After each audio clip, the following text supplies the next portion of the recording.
next exercise now is to understand what we don't know.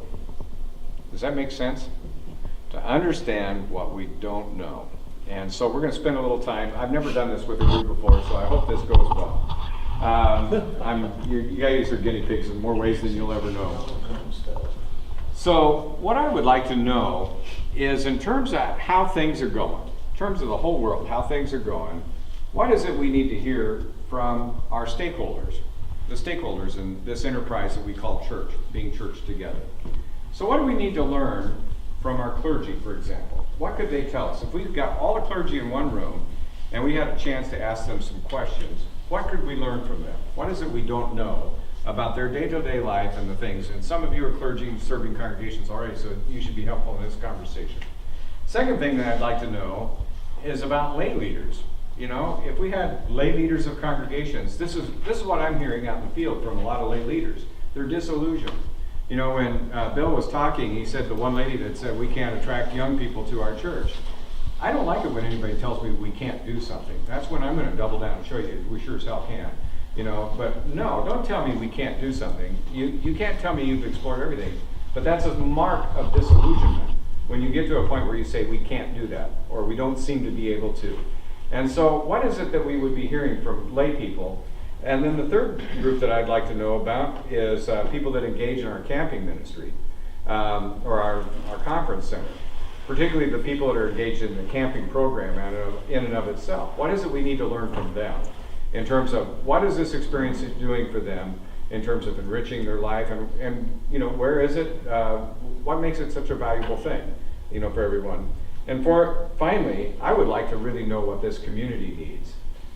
We do an exercise, and I'm going to give you this as homework in between this section and the next session that we get together. But we do an exercise where we interview community leaders.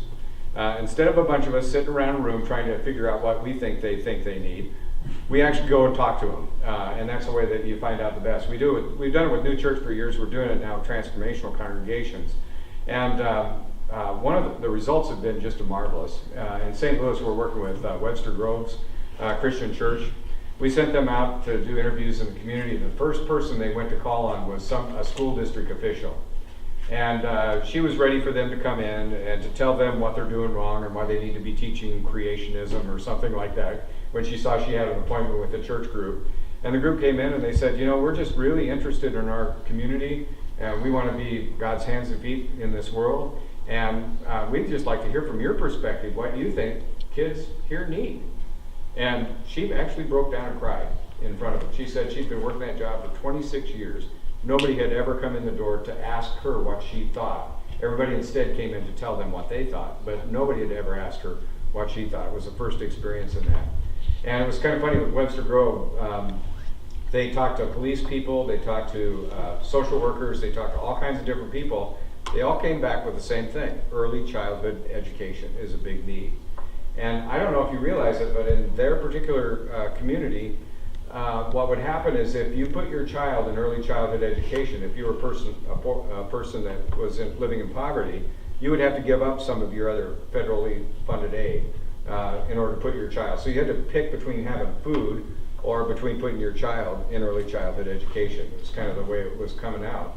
And so once they got all these dynamics together, by actually talking to people in their community, they've made a commitment to utilize a big portion of their building to help fund and to facilitate early childhood education in their community.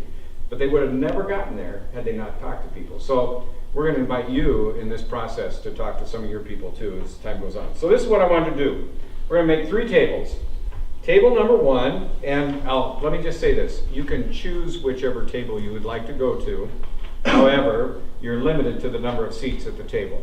So if the seats are all full around your table, don't be picking up some chair and pulling it over there, because I'll come by and hit you over the head with a Bible or something, okay? I have to threaten violence in these events or else people don't listen. So this table here will be, what is it that we need to learn from clergy? What kind of questions do we need to ask them? Don't fix anything. Remember, we're not fixing anything. We're just naming questions. This table over here is going to talk about what do we need to hear from lay leaders that are serving in our congregations, largely those that are disillusioned, that have been trying, been leading their congregations, trying to make the budget, balance every year, all those kinds of things. What is it we need to learn from them? And this one, this table here is what do we need to learn about our camping ministry and what's going on. I'm guessing that you're going to go over there, right? And maybe not. Maybe you don't want to learn anything. That would be that table over there. And I'm going to give you 20 minutes again to formulate a list of questions, good questions, okay?